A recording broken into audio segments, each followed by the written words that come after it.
At Capella University, education is as smart as the world around us. With the FlexPath format, you can take classes at your own pace, set your own deadlines, and even leverage your previous experience to move faster. Now that's smart. Learn more at capella.edu.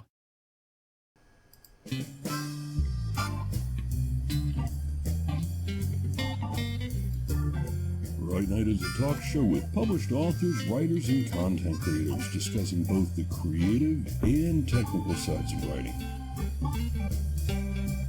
as well as the industry surrounding it, from novels to screenplays to comics and more.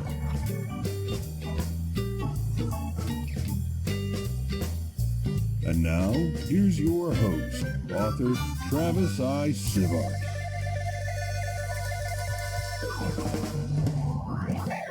Welcome to Right Night. We'll get to the topic of discussion in just a moment. For those listening to the podcast, we record the podcast on our live stream at twitch.tv/Travis Tavern Talk, and we have a live interactive chat audience. You might hear the sound of the bell ding, and that means I want to interrupt somebody to read a comment or question. For those on the live stream, we won't read off everything you put in chat, but we'll try to get to the most relevant, the most amusing, or some combination of the both. Now, while we introduce ourselves, go and let us know what you're reading, writing, or creating tonight. Okay, while you guys put that into chat, I'll let you know that I am Travis Sivart, and I am working on the edit of Silver and Smith Book 2. That should be out relatively soon. And let's introduce the beauty amongst us. Aaron? Hi! Aaron Kennedy, author of Persona Non Grata, technical writer extraordinaire. Been published in the Army Times, NCO Journal. Also wrote Persona Non Grata, first of the Ships of Valor series, working on Icarus Black, set in the same universe. To you, Tara. Hey, I'm Tara Moeller, and I am Dreamer-in-Chief at Dream Punk Press. We're the small publisher of big dreams. I'm also a published author under the pen name, E.G. Gaddis. And you can find all of my books and more at www.dreampunkpress.com. Very good. And tonight's topic is the really broad spectrum topic of subgenres within fantasy and sci-fi. So there's a few big ones out there, and I'll just name off a few of these, and then we'll start splitting hairs and discussing different things. Under sci-fi, you can have military sci-fi, with spaceships. You can have just almost a fantasy sci-fi. In fantasy, you have swords and sorcery. You have epic fantasy. You have dark fantasy. There's always the YA versions of all of these. And most books have multiple genres just to cover what age group you're looking at and what kind of feel you have specifically. Now, I'll go ahead and say with a few of my books, in my medieval fantasy, and I always say medieval fantasy, I feel like fantasy leans towards erotica in some people's head, because when you have fantasies, but I probably could just say fantasy. I do have some epic fantasy as well as swords and sorcery. Swords and sorcery being a bit faster paced and lighter, more about the adventure than the long game. And most recently, Silver and Smith, as I mentioned that before, I made up my own genre, and we can go into this a little later if we want, and that is a mix of cyberpunk and pulp stories. I have trouble saying pulp fiction now because of the movie and the popularity of the movie, but pulp, as in the fast-paced, constant beats of the pulp genre from the 30s and 40s, a lot of detective novels and other things. So what about you guys? Who's got some intro stuff, maybe what you wrote in or what you like, or other major subgenres? Well, see, and when you start rattling them off, I always like to go, okay, what are our examples? Is kind of the great ones, because you say, oh, okay, well, we got space fantasy. That's your classic Star Wars is one, which is a Western. You got your Western fantasies. And Star Wars would be called space opera. Right, yeah, that's space opera, absolutely. But that's your Flash Gordon as well as a space opera, and pulp. and pulp, exactly, and that because they cross-pollinate across all these things, which is amazing. Fifth Element is definitely a space opera. Mm-hmm. But, Literally. yeah, literally, right. Literally. But we get into the high fantasy and the epic fantasy, where your Lord of the Rings, your medieval fantasies, your Dragon Hearts and stuff like that. Your Game of Thrones is very much a medieval style. That's also epic fantasy. It is.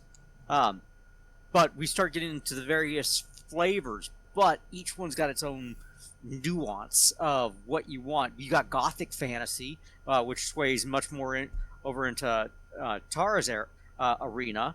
But some of that sways back into the modern as well. You got things like Agyar, Stephen Brust's, which was set in contemporary times.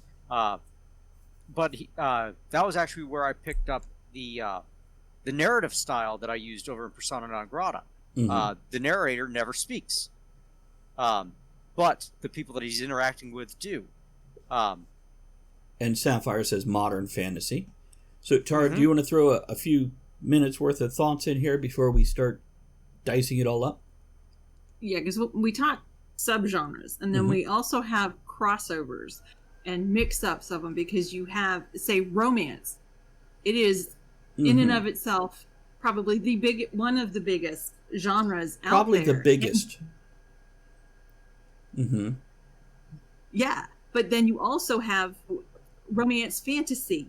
Is it fantasy or is it romance? And it all depends on, which you want to classify it as a lot of times. Because as everybody says, romance is almost always the B story. And so you can have romance that's steampunk, Mm-hmm. which is relatively disappointing for someone who likes to read and write steampunk. I read my first romance that was steampunk, and I'm like, I wanted it to be more steampunk. The steampunk was just hopping on the Yeah. bandwagon kind of thing. But so you have subgenres, whereas steampunk would be a subgenre for, say, sci-fi, and then you have crossover, and it just muddies the water everywhere. Well, in Aaron? that realm, a lot of times where you find it in the bookstores, where the beats are, and that goes back to an earlier episode that we had. Whereas if you go to the romance section, it could be any one of these flavors of romance, but the beats are going to align to the romance. Whereas if we go and we look at like your Jacqueline Carey's and things like that, they're definitely fantasy, and they've got romance beats. Or excuse me, they're definitely fantasy beats with a romance B story, and that's where we flip the script on that side. Whereas go ahead, Travis. Sorry to interrupt. Raven here, and I want to read this off for Tara. Says, read The Cyborg Tinkerer by Meg Latour. Best steampunk romance ever. So there's a good recommendation for you. Go on, Aaron. Mm-hmm. And I mean, when we start looking at the beats and things like that, that's where we're going to find where it's going to be in the bookstore, and then our B sub story is going to be the crossover. And you end up with, well, there's one on Amazon. I like Amazon Prime because a lot of times I get a book that I can check out for free. Mm-hmm. Whereas there's some that is like, oh, this is a harem novel. That's what the beats are. But it's a fantasy novel because they're pulling in all manner of whatever. I'm like, okay, it's cheesy and it's cheap, but it's a fast read, and I'll read 20 pages before I go to bed just to friggin' let the mind do its thing. But it's cheesy, but it delivers what it promises, and that's what I want out of a book. To compare it to something, I'm going to compare it to food. You got Chinese food, you got Indian food, you got Italian food, you got French food, you got barbecue. But if you look at just Chinese food, you have chicken dishes, you have beef dishes, pork and seafood, but then you also have your General Tso's compared to a sweet and sour, compared to your sesame chicken. And they're all that, but there's subgenres that branch down into it, and you can mix and match, because if you hit that buffet, yeah, you're having all Chinese food, but now you're having some of this and this and this in there.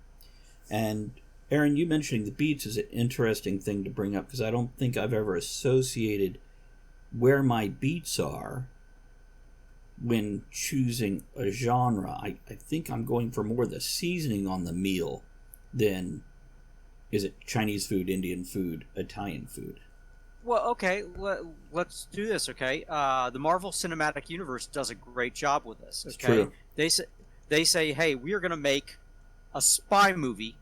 Which character will be great in this? And they made Winter Soldier, and they shoved Captain America, and they used his spy capabilities. That is probably one of the best spy movies ever made.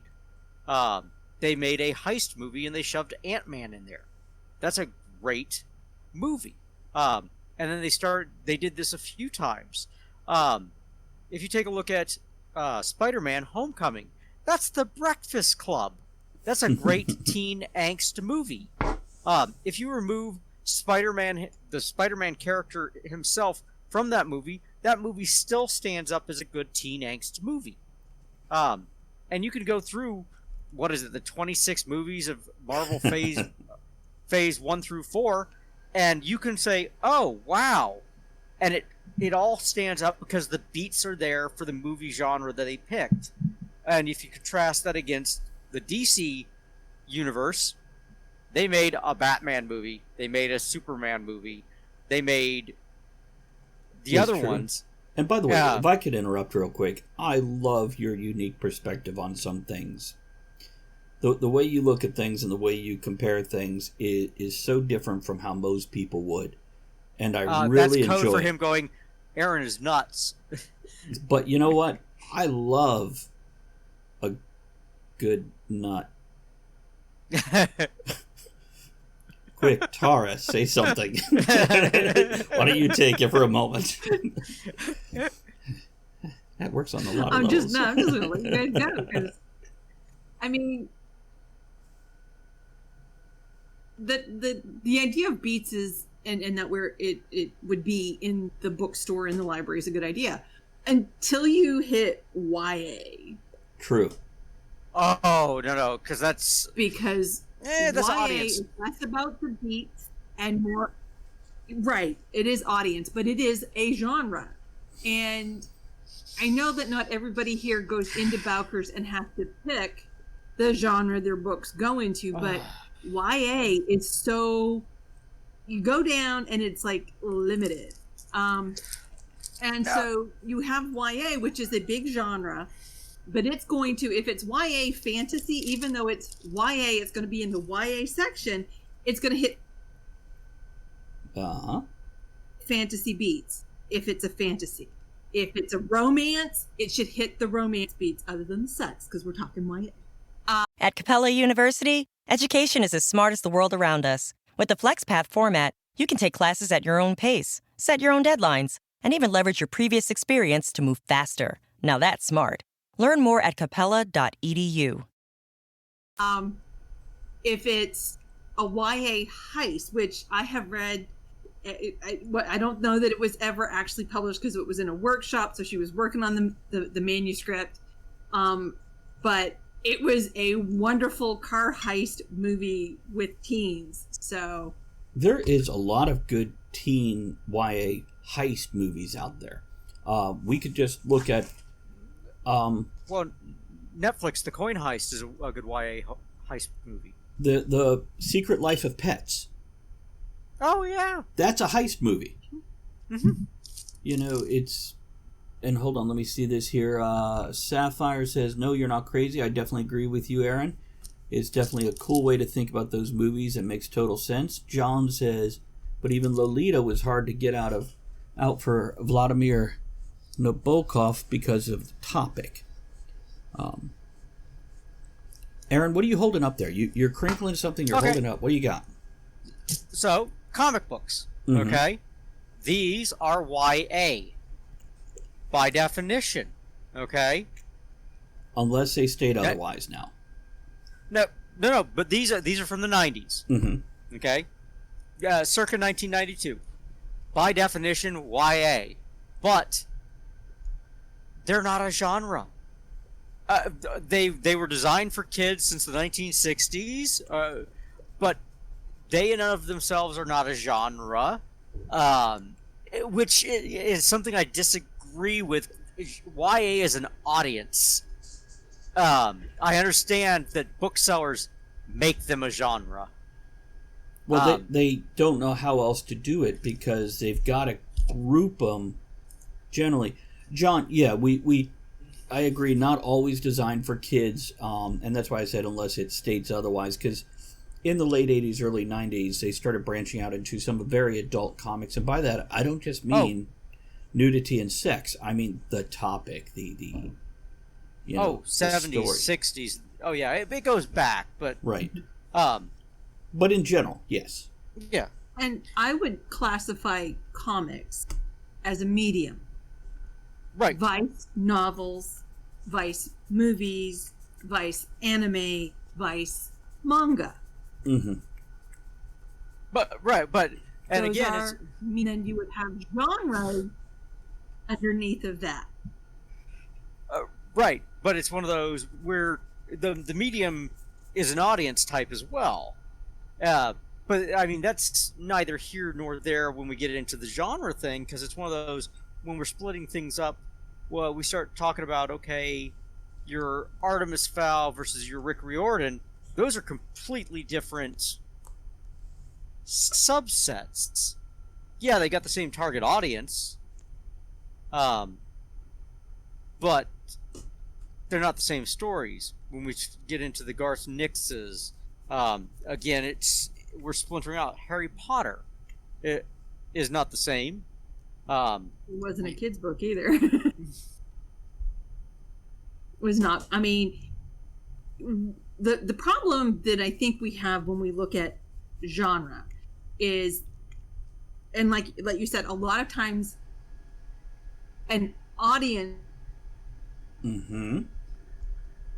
gets labeled a genre, because you could even almost say that about romance. Romance, is it truly a genre, or is it an audience, meaning adult women? Right. And again, a generalization. And that's the thing about genres. They are a generalization. And then you specify a little more than that. Now, Tara, you've made up some genres, or at least wrote books that don't necessarily solidly fit in one genre. Or, yeah, I know, she just made this face for anybody watching the podcast. Like I mentioned, my cyber pulp. And yeah, that's one of the problems. Yeah. You want to talk a little bit about that, or what you've made? And that's why Go on. Go on, Tar. So I have vampire novels that are YA, but they're also horror, so I've been told, which I didn't realize. And so it's got some a readers vampire are like, in it, though. this belongs in the horror genre. Interesting. And I'm like, but they're not horror. So, to me, that wasn't the story that I wasn't writing horror, and that wasn't the beats that that weren't the beats I was following. That wasn't the outline or the story arc that I was following. So a lot of times genre is on the receiving end, That's fair. And so a lot of times as a publisher, you have to read what you're publishing and go, okay, where's the audience going to be looking for this kind of novel? Right. And I know I've mentioned it before, and hopefully if you're listening, you know what I'm talking about when I say Bowkers. Bowkers is where publishers go to purchase their ISBNs, which are required for your books. And within Bowkers, you have to pick 2 genres, and only 2, which is very, very limiting nowadays, I think. Yeah, it is. When the idea of genres and having this label was first, used as a classification or categorization system, it was pretty much Western romance, You know, it was very delineated. And as people have written books, we have branched out, we've crossed over between genres, so it's now a mess. I have a question. I'm sorry, Aaron, did you want to go first? No, you go ahead. You go first, Chris. I I thought Aaron put his hand up. For the most part, when we were coming up and we went into our school library to find something new to read, it was very much, you know, here's your reference books, here's your history, here's your fantasy, here's your sci-fi, here's your romance. And there was a couple others, but that kind of covered it all. Now we have so many genres, partially because there's cross-pollination across the world. But also, I'm wondering, how much is this because we have so many more books out there because we can self-publish? What do you guys think? Aaron, do you want to go ahead? Part of it's because we can self-publish, and part of it's because content creators are getting smarter and smarter, and there's niches that we want to fill. People found this thing and they're like, ooh, I like that. I want more of that. They had these... when I mentioned Captain America and the spy stuff, Captain America as a spy is a really, really cool concept, and then the Winter Soldier was introduced in that vein. We want to see those spy stories along that realm. So that niche expands. The market, we fill what the market demands. So we end up with a genre that gets bigger and bigger. The military sci-fi. It was sci-fi, then it became military, and then you had military, and then you had military sci-fi. But some of it's also the markets didn't know how to deal with this stuff. Whereas in the U.S. we got Balcors, and they go, "Oh, okay, here's this, but you're paying $100 $100 a piece for your ISBN." Well, but if you're in Australia, they're free.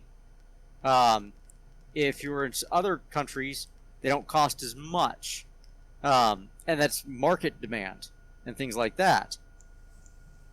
If I'm published in Australia, it doesn't cost me anything. I'm going to friggin' fill them out as much as I want. Interesting. Tara, right? Yeah. I've got another topic to pull up here, but I want to let you throw any thoughts in before I do. Mm-hmm. Yeah, and from an anthropological perspective of things, the more you have of something, the more categories you need. And I think that's kind of what we're running into. The very first steampunk novel that was ever published was categorized as science fiction because it was the first one. Mm-hmm. And then as more and more authors wrote in that style, that niche, it branched out to where it needed a label of its own. And we're not just labeling the book books published this year, the last decade. Okay, we have these categories that stretch all the way back a couple of hundred years. Right. So when you think of all of those, you end up having more and more genres and subgenres in order to classify what's out there. And the system, when we look at it, it's hard to catch up because ideally there would be a specific number of something in a category, and then when it hit above that, you would have to break it up. And what we have is, instead of it being just this lovely little root system where you've got the single and all the little branches, you have a spider web, because again, you have, say, steampunk romance, because they made romance a genre when it should be an audience, as Aaron suggested. So let me read a comment. I'm sorry. Go ahead, Aaron. Mm-hmm. Oh. Well, and the old what is it, Kingdom, Phylum, whatever, so on and so forth. Right.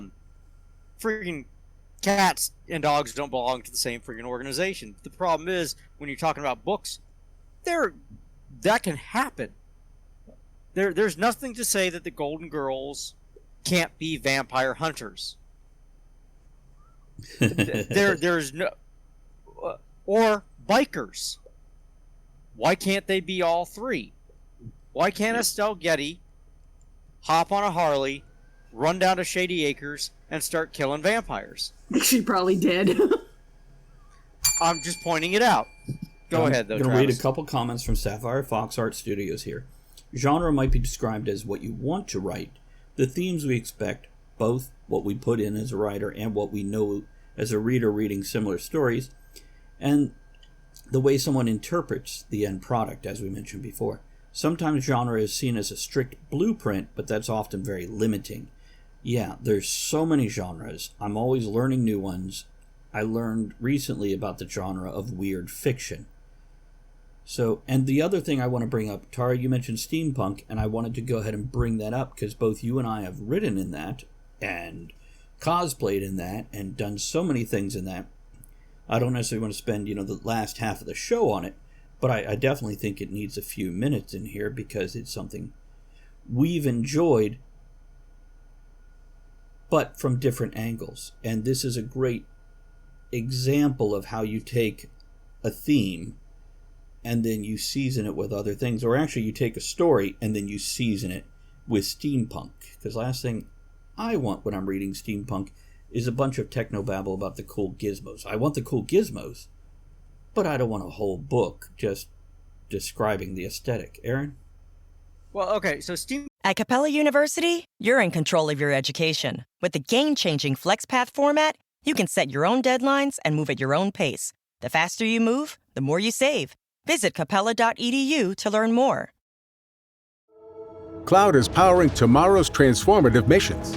Federal agencies are partnering with SAIC to help them meet these critical moments, where bold moves require confident blueprints, where you can accelerate transformation through consistency, where you can innovate forward and never look back. SAIC quickly and securely migrates large-scale workloads to the cloud with the confidence you need to assure your mission. Learn more at saic.com/cloud. Steampunk's really, really easy to classify, okay? On the cover, it has to have a top hat with goggles, and they have to describe mustache wax at least one time in the novel somewhere. That's it. That's how you classify steampunk. One of those two things. Let's this he's just picking fights right now. Because here's what I'll say. Instead of the top hat and goggles, you could have an airship. There's your two covers. Top hat and goggles. Okay. That's not exclusive either. Or an airship. Okay, I'm sorry. If it has any of those three things, it's automatically steampunk. And cogs and gears. And brown. And yeah. Tara, you want to open up some thoughts on Unless this? it's me, because I do steampunk in black and purple. Yeah, because I came into steampunk by way of Victorian Gothic. And it's an extension for me of the Victorian Gothic. So there's a lot of Gothic in my steampunk, especially in the Mechanics of Life that's out now. And so there's steampunk, and it is, I think, when it first became its own genre, it was very, very specific. Yeah, I agree. Type of steampunk, and that has broadened as folks have come into the genre from other genres. My interpretation of steampunk, coming from the Victorian Gothic, is very different, I think, than Travis's interpretation of steampunk.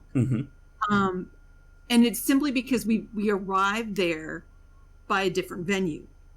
And I think that's something that's, broadens a genre. But I think as long as you call it that genre, like Raven said, the genre is what you want to write. If you're going to write and you're like, I'm going to write steampunk, if that's what you're thinking when you're writing, you're probably writing steampunk. There's going to be other stuff in there. Mine have Gothic elements, horror elements too. That someone keeps pointing out to me, that's a horror element. I'm like, it is? Because I don't really do horror, but But Gothic and the horror come side to side. Exactly. but what other folks are looking at and saying, calling horror, I'm looking at that as Gothic. Right. And that makes sense. So to me, I'm writing Gothic and steampunk. Yeah. And meshing them together. And so to me, that's what I'm writing. And that's, genre's this amoeba thing that I think it has to be flexible. I agree. But With the steampunk that I've written, I did themes within them. I have a detective story, or possibly spy story, with Croker Norge and Phoebus Buckrow in the Croker Ford Norge case files. I have Lovecraftian type horror in the Tridington Birthright. And then in my trio of travelers, it's got time travel blended in with these three and jumping to different worlds, dimensions, realities, however you want to look at through the multiverse. So yeah, it's got a lot to it, and that, if we take this whole conversation and replace the word steampunk with anything else, romance we've already kind of touched on, sci-fi, there's so many other things where you have, this is your base, but how you build on top of it, because some people with steampunk, they want that beautiful utopian feel, other people want that dark Gothic feel, that nitty gritty, almost a 1930s detective feel, but back. Well, Mm-hmm. as an example, Doctor Who. Mm-hmm. Okay. On its face is a sci-fi, but the more you look at it, it's steampunk. Well, Doctor Who is a beautiful example of here's everything. If you it is. But thematically, in a giant right. No, I mean thematically, not as a visual element, it has got very much steampunk-esque. I'm not saying it's steampunk, but we're all very wibbly wobbly. You go in there and like, oh, we got these buttons and levers and things like that. Now sometimes they put electronic gizmos to make it do its thing, especially in the more modern episodes. But before, we got a glowy light and a friggin' pull lever and stuff like that. Well, we've definitely seen classic horror. We've definitely seen hard sci-fi, military sci-fi. We've seen historical pieces. We've seen everything across the board with Doctor Who, which is one of the things I really enjoy about it, because if I don't like this episode, wait. The next episode. Wait 2 episodes, it'll be different. Yeah, exactly. And I'm going to read this comment here. Sapphire Fox says, just like with cyberpunk, there's dark and gritty cyberpunk, and there's very bright and hopeful. But generally, when you tack the word punk onto something, it insinuates something a bit darker. A bit rebellious against whatever system you're working in. Tara, do you have some stuff to add? I've seen you wiggling. I think she's still angry at the top hat comment. No. I just, with when we were talking about Doctor Who, and, Aaron says, well, so steampunk, I'm like, because my take is, it is so Victorian Gothic. That as well. Perception. And what a lot of folks, again, because it's where you're coming from, and I think, like you said, it's the beauty of Doctor Who, it's all in there. And so you see the elements that you're familiar with, and from what you've come with, because there are it's one of the Christmas ones, and everyone's like, oh, it's so steampunk, and I'm like, I'm looking at it, I'm watching, I'm like, no, it's Victorian, right? It's Dickens. So if someone's only seen if someone's only seen steampunk and never, then they're going to look at it and they're going to go, oh, this is so steampunk. But if it's someone who's more familiar with, say, Victorian and the Gothic, they're going to look at it and go, oh, that's pure Victorian Gothic. So again, the audience has a lot to do with genre. And, when you're writing, as the author, you have a genre that you're aiming for. But your end product might not be exactly in the genre that you were aiming for, because a lot of it, it's the audience, and that's where you have to worry about. That's because you need to make sure that it's they're going to find it. Now, I have a question here. For me, I always have a base genre in mind. But actually, when I'm done with the book, it can be very different. And it's hard to pick that genre when I'm choosing how to list it, whether with your 2-genre thing with Belkers or with Amazon when you're listing your book and self-publishing it. To find the perfect one, and also it's a juggling act between what you have in there and then what extra elements and how do you pull different audiences, because there's a power in having this broad spectrum genre that everybody knows, and there's also a power in pulling from the niche audience who loves this because they're very passionate and they gobble up everything they can because there's not a lot of it out there. So how do you guys go about that? Aaron, you've got a new book you're working on, and this kind of goes into that too. So on this one, I worked under the premise of Harry Potter in space. There's not a whole lot of young adult stuff that starts off in space, and then I realized that in the true space odyssey, space opera stuff, I don't. And this is keeping in mind that I'm old. So I don't see, and at least from the era that I come from, the woman lead for the juvenile novels, at least in the Heinlein-esque, you've got the Podkane of Mars and a couple others, but you don't have a whole lot of women-led juvenile novels, at least for the space opera stuff. It's more common now, but I'm not looking at your Mockingjays. I'm not looking at that style, that tone. I'm looking for something a little bit more optimistic, and I'm trying to get that very much Harry Potter in space feel, as opposed to a dystopian. So that's where I went with. So I'm building up from the ground up. But I want that fast-paced pulp. So I start with the big one. It's going to be sci-fi. That's category 1, and then space opera is probably going to be category 2. They're both sci-fi. One's underlaid under the other, but the cool part about being strictly web is I can change it anytime I want. If that one's not working, move it to another one. It's true. Tara? Whereas it... I'm sorry, Aaron. Finish up, Aaron.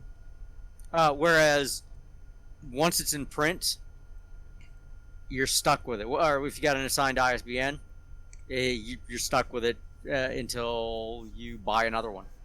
And Tara, you've written in so many different genres under multiple pen names. So I'm guessing Yes. This is something you've struggled with also. Yes. Mm-hmm. When I write and I have my pen names kind of not exactly divided by genre, but kind of more by audience. So I have a younger YA, middle grade to younger YA pen name. And right now I write fantasy there. I have E.G. Gaddis where I write my Victorian vampire and my steampunk novels because that, they kind of go together. Right. They have that gothic thin though, except for Clan Campbell, because that was different, because when I wrote those I was writing first steampunk in a slightly younger audience and still put E.G. Gaddis on them because I'm like, I don't need another pen name. Right. And then I have some contemporary YA that I write that's very contemporary, meaning it takes place like in the present, and it's and I have a pen name for that. But then it's kind of weird there because I have one that's very, very, very realistic, Waiting for Normal. And then I have Little Pink Book that, oh wow, takes place in the same damn high school. Oops, there's a swear word. I'm the first one to swear, I think. Except it's got some definite horror elements in it, as people keep telling me. And a magical aspect to it with this book that can do magical things and then hurt you. So I kind of debated, is it still, I'm like, okay, you know what? Yeah. It's still for that same audience, I think. So it's there. And then everything else I just put out is Tara Moeller, and it's a mishmash of whatever the heck else comes out of me. Or that I feel just doesn't quite fit within those other realms that I've created. And it's sometimes hard because I really struggled with the Clan Campbell books because they were for a very similar the similar reading audience age group as what I write my SEL Fry for the middle grade younger YA fantasy. But it's steampunk, and it was like, well, where do I put it? And eventually it was like toss of a coin, which so often that's how, when you're in Valkyrs, and you can go in and change the genres in Valkyrs. All right, you're not set in stone, and you don't need to get another ISBN to change that. But you do have to think about it, because that's what the bookstore, the library is going to look at to figure out where to put your book. And again, it is based more on audience.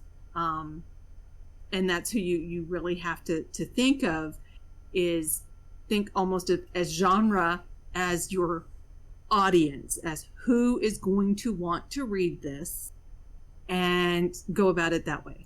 Very good. Let's do some closing thoughts on this topic. Aaron, did you want to reply to that and then give your closing thoughts afterwards? Yep. Quick one on that. It's not even necessarily who's going to want to read it. It's who's going to want to order it. So you're looking at the bookstores, you're looking at your libraries and things like that. So they're looking at filling sections because everything's library space. Just like behind me, I've got one of these IKEA shelves, and I've only got so much space that I could put on it to display my stuff. They've only got so much space on their thing, and they're going, oh, I need to, you know what, I got to have a good YA shelf. And as their stuff, they're trying to rotate stock. So they want to make sure that this stuff's getting old, we're going to transfer it over to another library. They want to fill it back up. So you got to make sure that they've got, our military seems to be hot, let's get some more stuff in here. And they're playing rotating stock, so you got to make sure that the buyer is your target audience on that one for the ISBNs more so than anything else. Whereas on Amazon, where you're targeting individuals for your individual purchases, I think. Let me ask a question here in chat. Sapphire Fox says, do you think about the genre more before or after creating the book? How often have you had the genre shift during the writing process? I'll jump on this, and after we each answer this question, we'll do our closing thoughts on this. Often. At least the second genre. Because I always have, this is a fantasy world, this is a sci-fi world, etc. So I have kind of the big overhead umbrella, but that subgenre can definitely shift. It did with Silver and Smith, as I'm like, this is cyberpunk, and I'm like, nope, cyberpunk doesn't quite fit it. I'm not hitting all those tropes. I want something else, and I made up my own of this cyber pulp. With Portals, I'm like, this is fantasy. By the time I was done, I'm like, this is swords and sorcery. It's also borderline lit RPG or game lit, and it's also, I can't think of the name, the one where you portal to a different world. What's the term? Anybody remember that? No. Begins with an I believe. Not Imelda Marcos. That's the one with the shoes. But yeah, I can't think of it. But yes. Tara, what about you? How often do you have yours shift, if at all?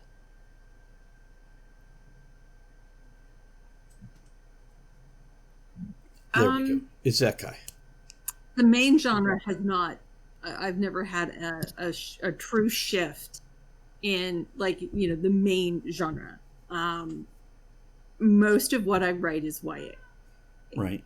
Right now. I mean, that I've published. It's YA. Adult stuff gets published as Tara Moeller. And there's a couple in there that I just didn't know what to do with. Desolation of Fog is weird fiction, probably.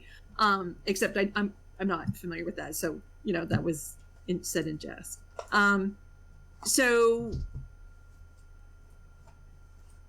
yeah, like you said, the main, I have to, when I go in, I have an idea of the world that it's going to be set in, whether it's fantasy, whether it's modern time, whether it's steampunk or in the Victorian, but I would definitely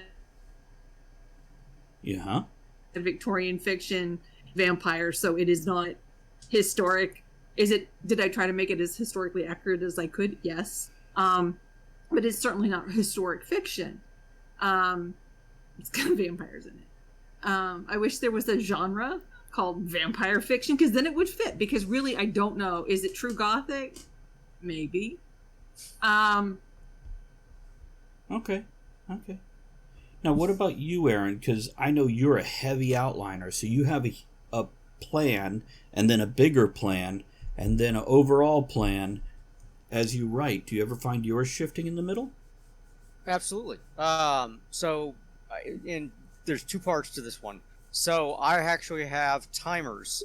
They go off right at the beginning of May, right at the beginning of November, that I go and revisit for Persona non grata every year, because Memorial Day and Veterans Day, I do a charity event where all the proceeds from the book for that month go to one of the veterans charities.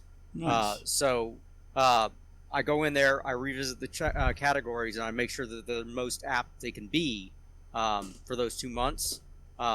So I adjust them to what I think they're going to hit the best with. And then I send it out to my mailing list and say, hey, just so you guys know, for all contributions to KDP and whatever book sales I happen to have, here they are. Send it to your friends, send it to your family, let whatever it is, it's 100% straight to. And then I hit it on, again, it's about 6 months apart. And then while I'm actually writing it, typically sci-fi right off the bat. YA, Icarus Black's going to be sci-fi and YA. The sci-fi is probably going to change. The YA is going to YA, middle grade, so on and so forth, as the books are doing its thing. But we're going to hit other themes as we go along.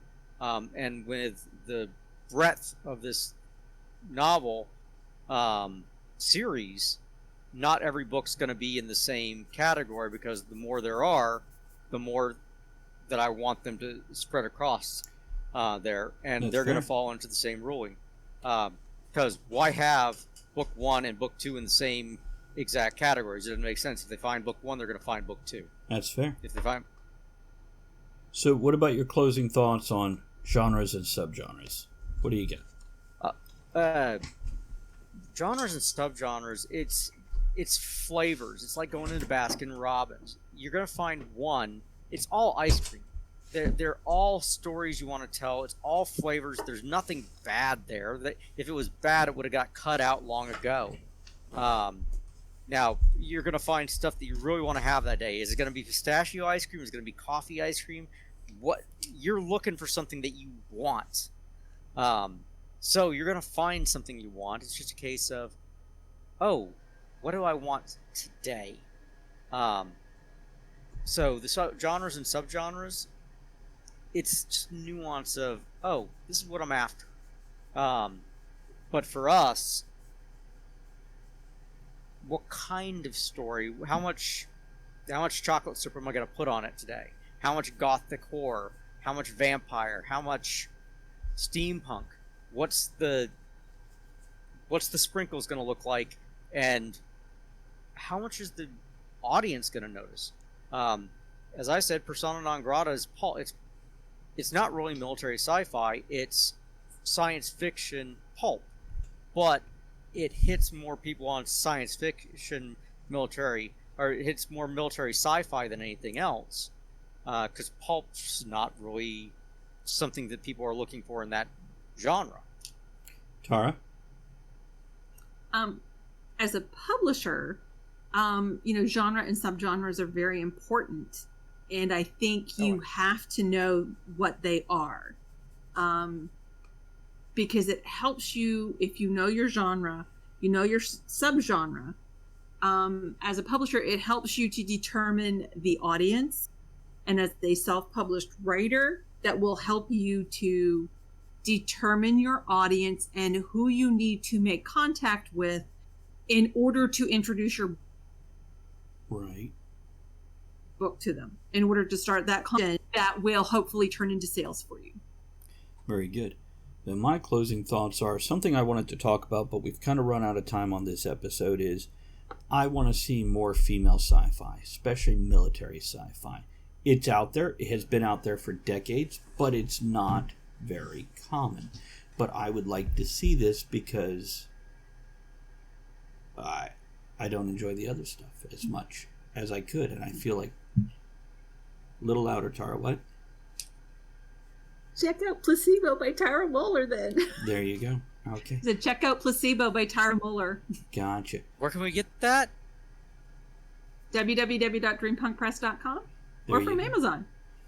But yeah, know your genre, know your audience, use it as a writer to target the people that you think will be interested in your book. And don't just throw genres in there to pull in more audience if it doesn't actually apply to your book. But it's a constant learning process and growing process and changing process. Okay, let's get that outro here, and we will catch you guys on the next episode. Before we go, I want to remind everyone that you can email us at writenightshow@gmail.com. That's right with a W, night with an N, show@gmail.com. To let us know your thoughts on the show's topic, suggest other topics you'd like to hear us discuss, or just have a message read out on air to someone in your life. Thanks to everyone for supporting the show by downloading the podcast, sharing it on social media, grabbing some shirt stickers and mugs from bit.ly/tavern merch, or barware patches and hats from bit.ly/tavern merch too. That's bit.ly/tavern merch or tavern merch followed by the number 2. Thanks to everyone who joined us live at twitch.tv/Travis Tavern Talk, and everyone who supports the tavern by subscribing, hosting, throwing bits, raids, and most of all, commenting.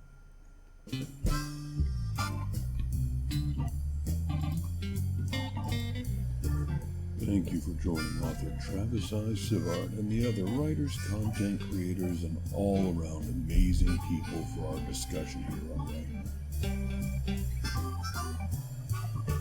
Join us again soon, and until you do, make sure you create with passion, enjoy the journey, and remember, every night can be right enough.